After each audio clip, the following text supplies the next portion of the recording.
Section 1.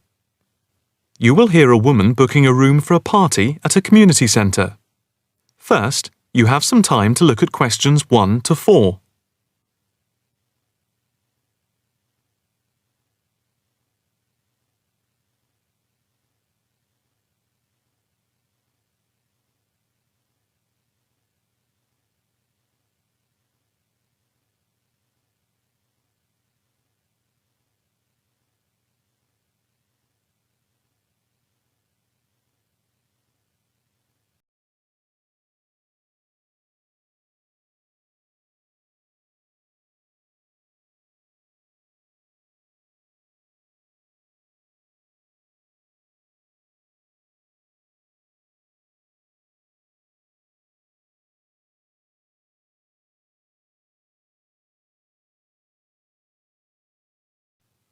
Now the test will begin. You should answer the questions as you listen, because you will not hear the recording a second time. Listen carefully and answer questions 1 to 4. Hi, good morning. My name's Pete. How can I help you? Hi, my name's Maria Lincoln. I understand you hire out rooms in the community centre as venues for parties? Yes, we do. We've various sized accommodation. It depends on what you're looking for, really. We're looking to hold a party, a children's birthday party, and we need a room that will hold about 70 people, with space for a small disco area, games, dancing, and food. Well, we have a large room, and it would certainly hold at least 100 people comfortably. It's used a lot for parties and things like that. That sounds as if it might be suitable. I've tried various venues, and they're either booked up or they don't hold enough people. Can you tell me when you were thinking of holding the party? I know it's short notice, but we wanted to hold it Saturday week. That's September 15th. Let's have a look. Yes, you're in luck. The Mandela suite is free then. I'll just write that down. Mandela. And the time. When were you thinking of holding it? In the afternoon, from 3:30 p.m. to 9 p.m. Yes, okay. There's no smoking on the premises, and we're only licensed to have soft drinks. That's okay. I think I'm happy to go ahead. Before you hear the rest of the conversation, you have some time to look at questions 5 to 10.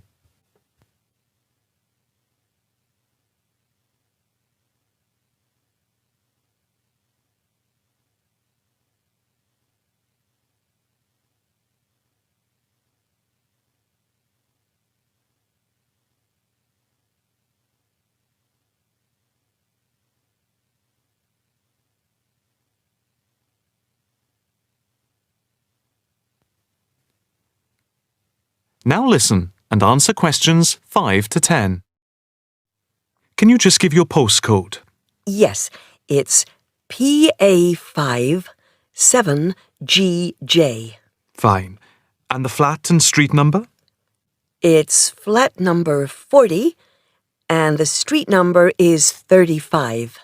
Okay, so that's flat 40, 35 Beaches Street. Yes, that's right. And a contact number?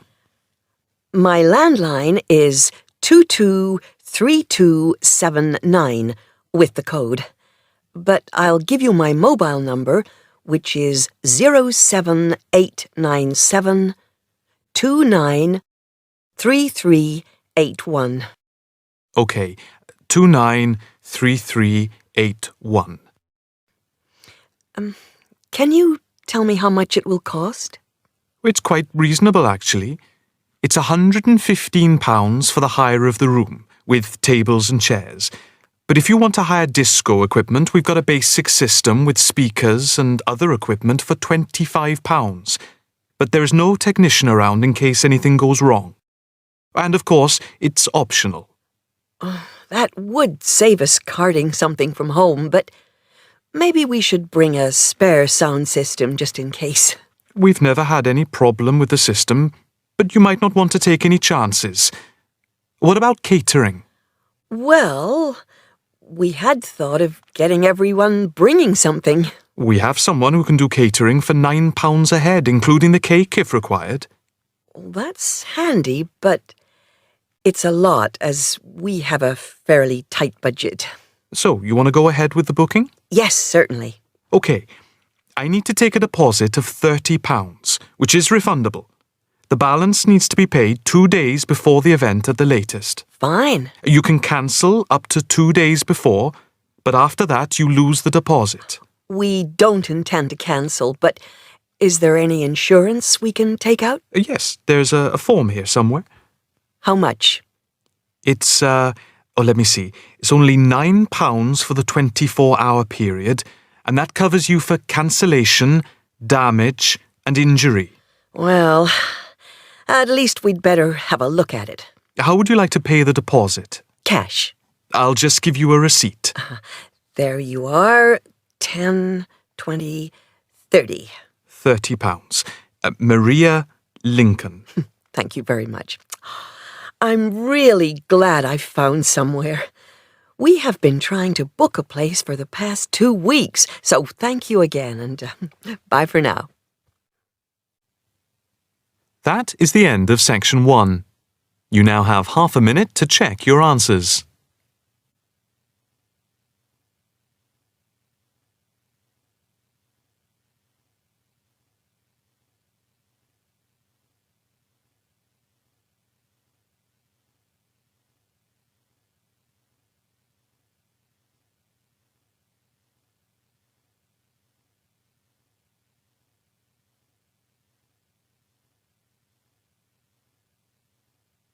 Now turn to section 2.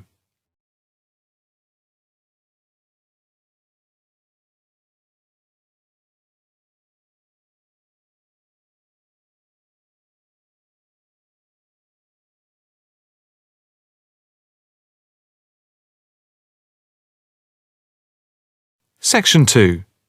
You will hear a talk on the radio about grass roofs. First, you have some time to look at questions 11 to 13.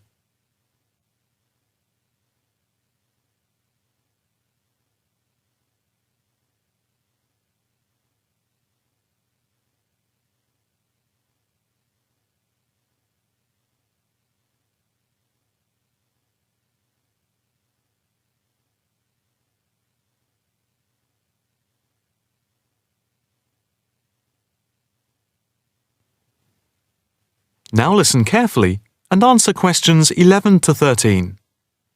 And now it's straight into the Eco Hotspot for today's programme. We are in fact going to look at an intriguing trend in recent years in the world of eco-friendly developments. There has been a constant stream of new green products coming onto the market for the environmentally conscious. A new departure, which I feel needs greater attention drawn to it, is the increasing interest in grass roofs. Environmentalists sing the praises of grass roofs as interest in sustainable ecological building has led to the greening of the rooftops of residential and commercial buildings around the world. And what does this type of roof consist of? Instead of tiles, which allow water to run off and create flash flooding, the roof has a waterproof underlay, which is laid over the roof deck. This waterproof layer is then covered with layers for insulation and drainage. Then, on top of the insulation and drainage layer, is added a final layer of soil or crushed stones for the plants and/or grass to grow on. The roof can be planted with wildflowers to add colour and life to your rooftop. Before you hear the rest of the talk, you have some time to look at questions 14 to 20.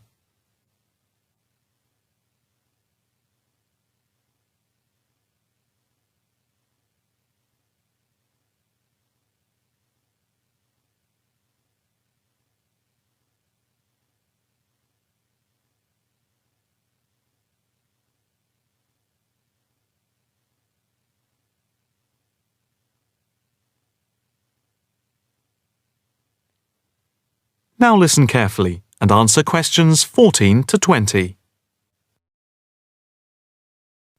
As for the benefits of grass roofs, in spring and in summer they're very pretty as flowers spring into bloom. Moreover, in summer, grass roofs are of particular benefit in cities because they keep any building cool by reflecting the sun's rays. In winter, the grass roofs insulate the building, helping to prevent heat loss. The roofs require little maintenance and are better than any other roofing material.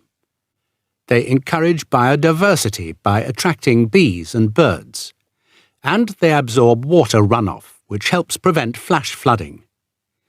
In fact, the gravel layer retains 71% of the rainwater that falls, thus helping to prevent flash flooding. In winter, the brown soil is a bit more evident, which can look unattractive if the roofs are not tended carefully. But that is a price worth paying, and I would say that they come highly recommended by those who have them. If you compare grass roofs with tiles, the latter do certainly look very tidy, but at a price to the future of the planet. The main drawbacks of tiles, though, are the water runoff and the absorption of heat from the sun's rays in summer. So, if we are to save the planet from the ecological point of view, tiles do not come recommended. The only roof that I can think of which has similar ecological credentials to the grass roof is the thatched roof. Thatched roofs are good insulators and very attractive, but very pricey and not ideal for cities. How can we make more of our roofs green? That is, how can people be persuaded to install grass roofs? The World Green Roof Conference in Australia was a very good start. At a grassroots level, the best way to raise the profile of grass roofs is to make them trendy by highlighting them in fashionable magazines, so that people begin to feel that they cannot do without them. But the idea I like best is holding competitions for the best designed grass roofs. Next week, Eco Hotspot is going to look at... That is the end of section 2. You now have half a minute to check your answers.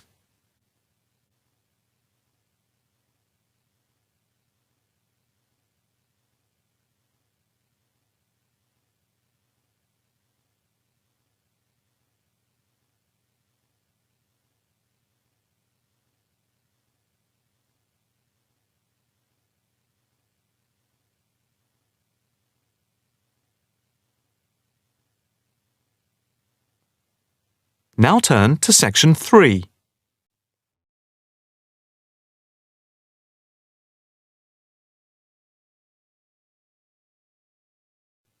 Section 3. You will hear a student talking to her tutor about a presentation. First, you have some time to look at questions 21 to 23.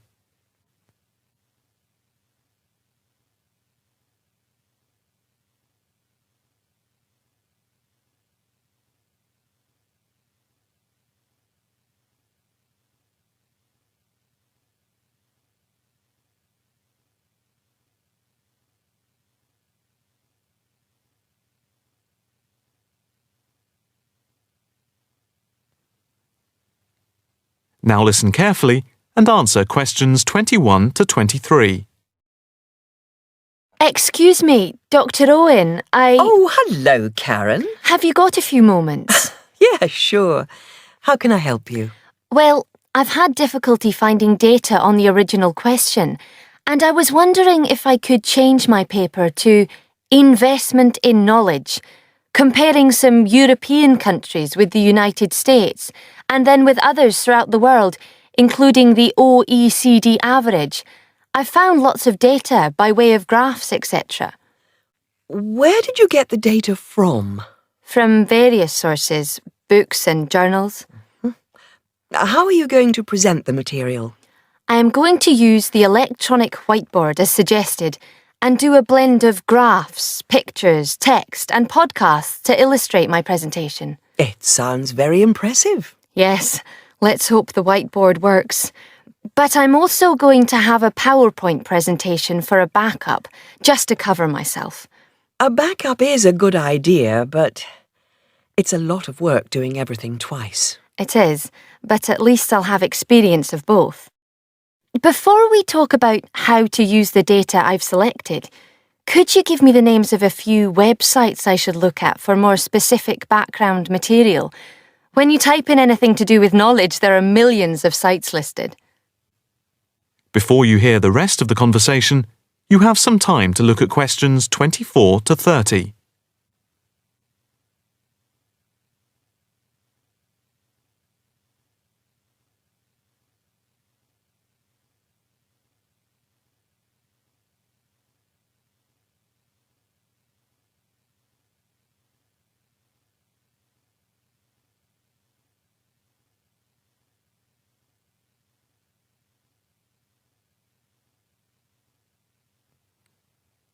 Now listen carefully and answer questions 24 to 30.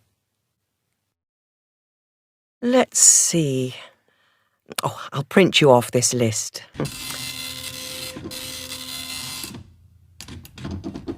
Oh, there we go. Right. Do I really need to study everything on these? No, I suggest there are 5 or 6 you can look at. The one you have to go through is the IT department section on the university site, which is www.kmul.org. It has articles by all of us in the department and has links to useful information, so I think it is essential to look at this. OK, I've already been on it, but I'll tick that one as a must-read.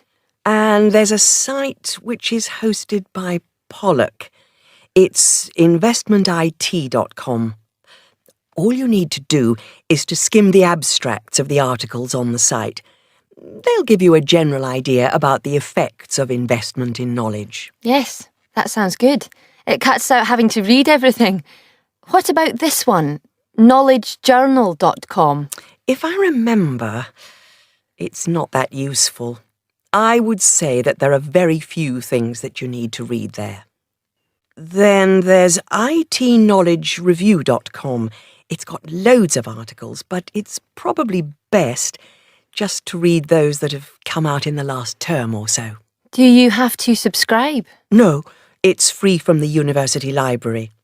And another free journal online is itonline.com. I wouldn't say it's essential to read it, but it is beneficial. And so I think it is worth a look. If you think it's useful, there is no harm in looking at it. But nationalstatistics.com is worth looking at and trying out the links that it gives. I think these are probably enough to be getting on with. I think so. There's another thing I want to ask about. How much material should I use in my presentation? Avoid crowding the screen. If you have lots of information at one time, people will not be able to follow it and will just switch off. That's worth remembering. I've been in lectures where there was too much detail on the screen and it was impossible to read quickly. But what about visuals? Do you think it's okay to mix visuals and text? Visuals are very useful, but they must be relevant, or else people will get confused about what they mean and why they are there, and they won't pay attention to what you are saying. So be careful. From what I can see, you have the makings of a very good presentation. Thank you. That is the end of section 3. You now have half a minute to check your answers.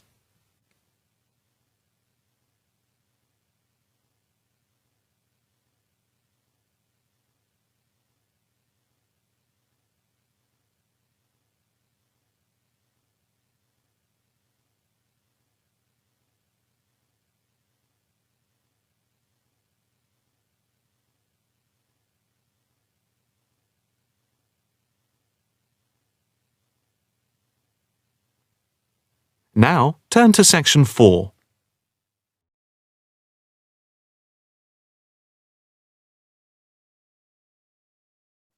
Section 4. You will hear a talk on the work of a printing department at a university. First, you have some time to look at questions 31 to 40.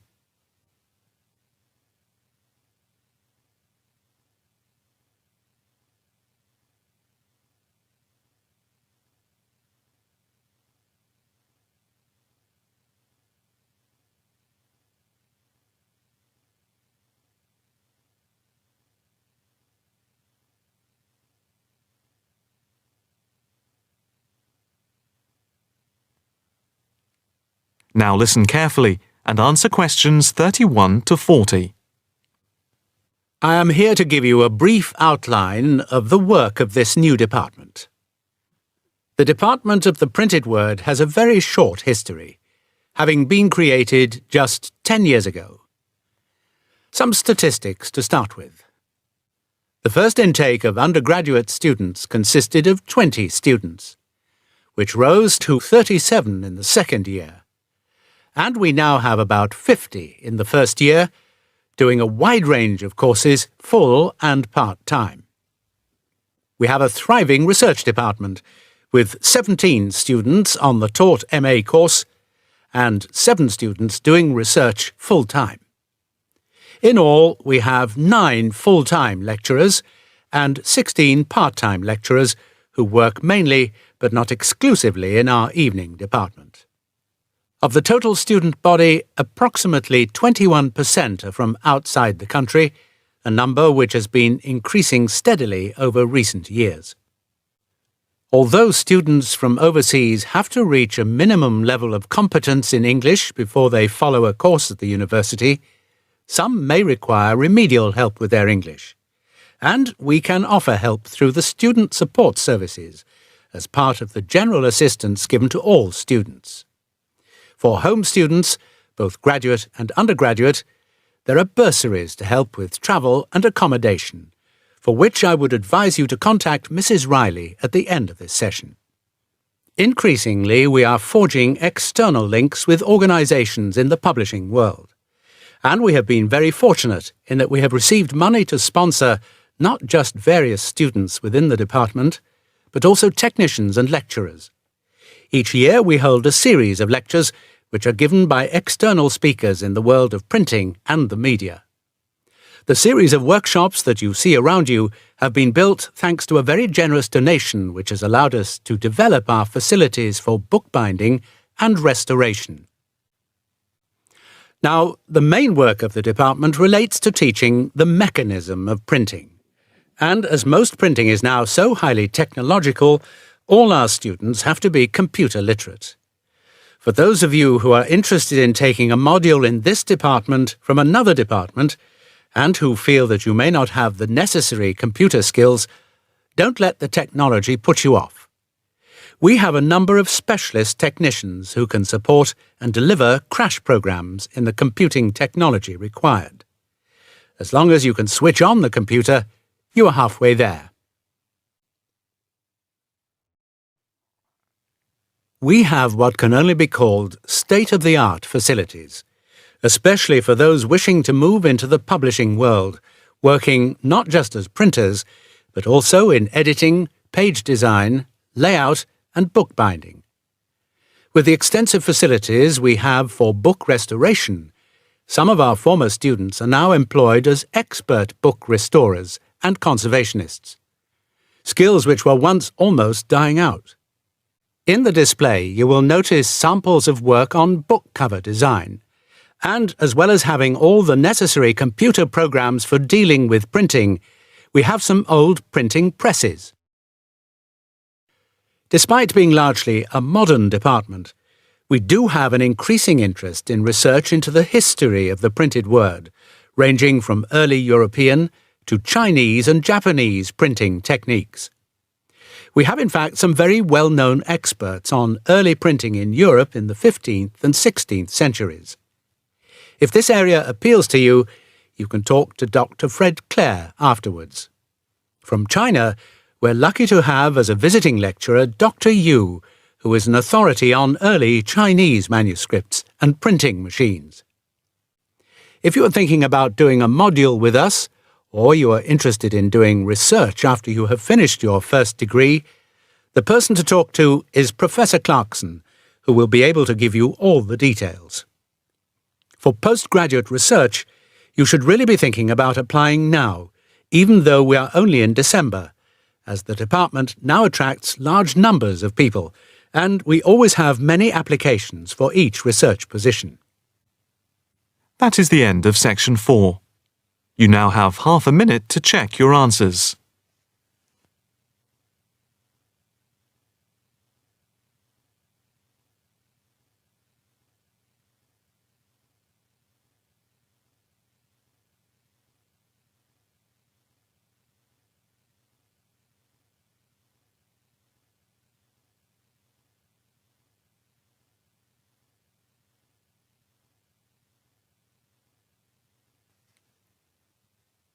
That is the end of the listening test. You now have 10 minutes to transfer your answers to the listening answer sheet.